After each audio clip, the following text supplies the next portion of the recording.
everyone. Good day to all of you. Welcome to Sense of Science.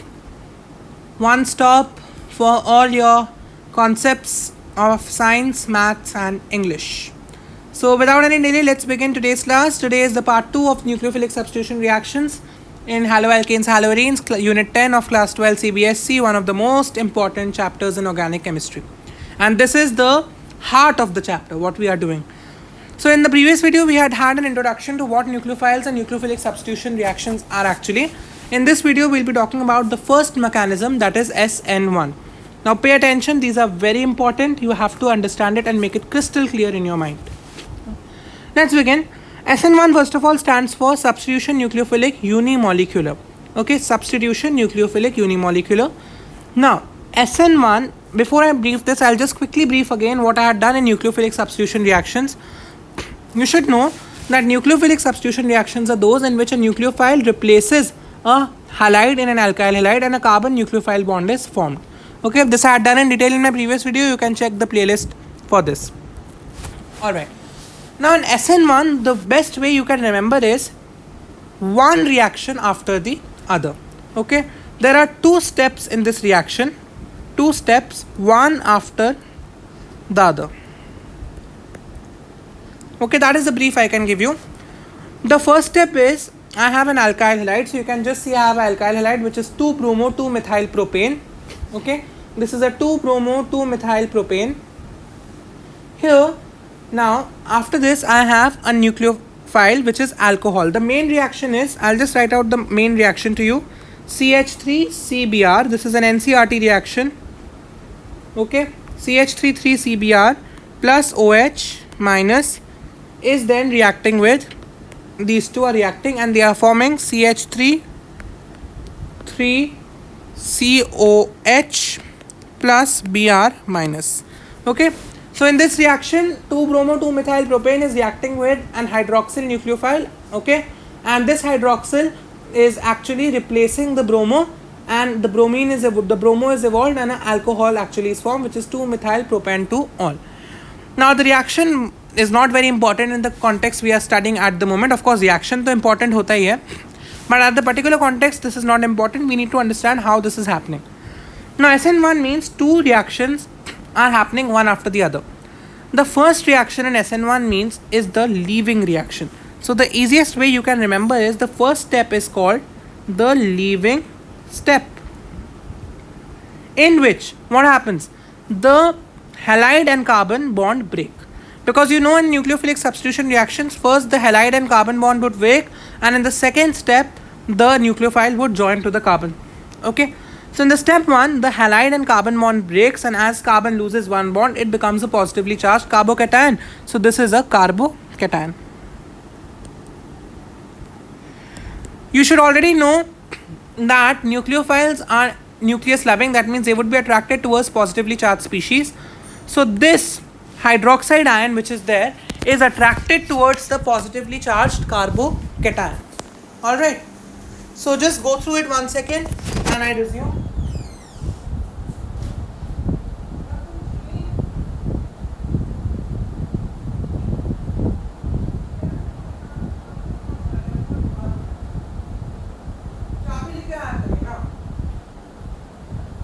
I'm so sorry, there was some problem in the audio. I'm really sorry for that. So what we were doing is the carbocation has been formed because the halogen has left the carbon.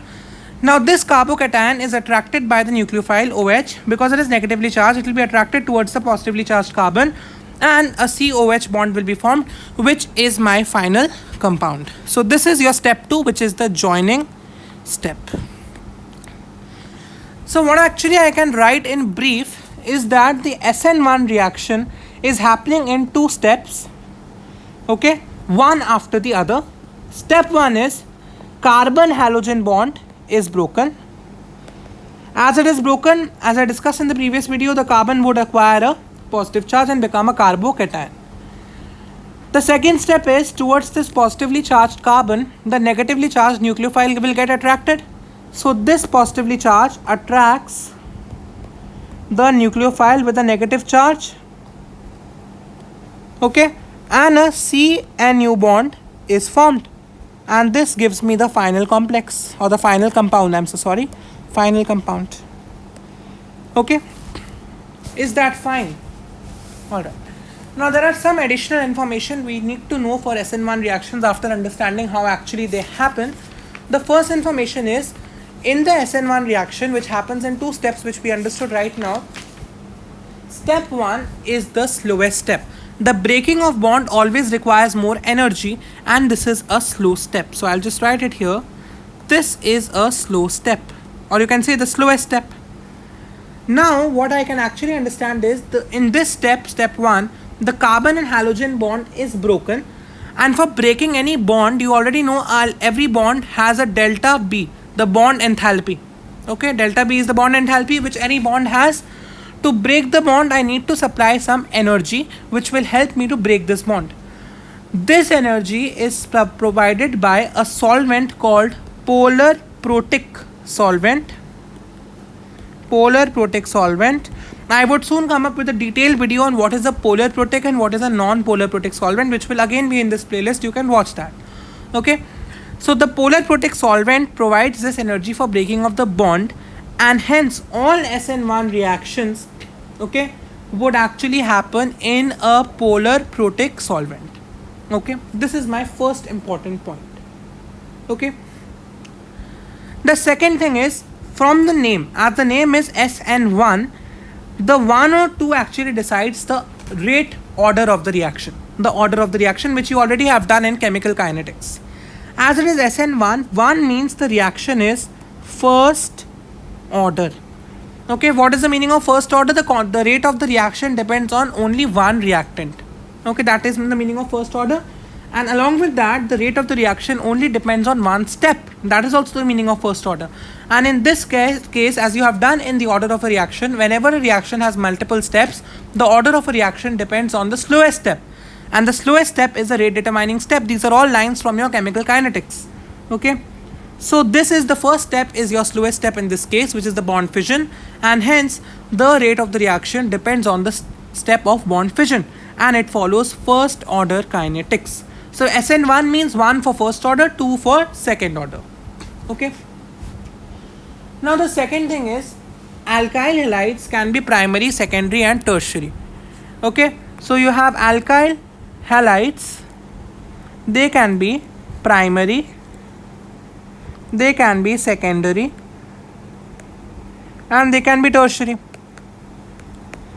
Now we need to understand, both in SN1 and SN2, which halide will show the reaction fastest. Now what you should know is, in SN1, the tertiary halide, so if I change the color here and if I write it in specific for SN1, the tertiary halide will show the SN1 reaction in the fastest way, then secondary and then primary. Why is that? This is because in SN1 I need to form a carbocation. Okay. You know that I need to form a carbocation. This is my second step, where the bond of the halogen will break and a carbocation is formed. Now one line is important: the greater is the stability of the carbocation, greater is the better is the reaction. Okay.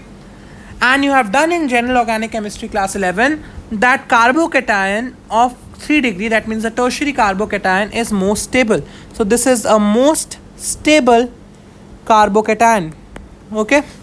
And because of that, the tertiary alkyl halides show SN1 with the highest rate. Okay. So SN1 reactions, you should know, form a carbocation in step number 1. And the stability, more stable is the carbocation, better will be the reaction, of course, because everything needs stability. Stability is a standard for everything.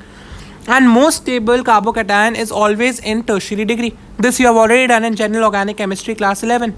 So hence the tertiary carbocation, the tertiary alkyl halide would show SN1 fastest, then secondary and then primary. So remember this order. Reasoning questions are often asked from this order.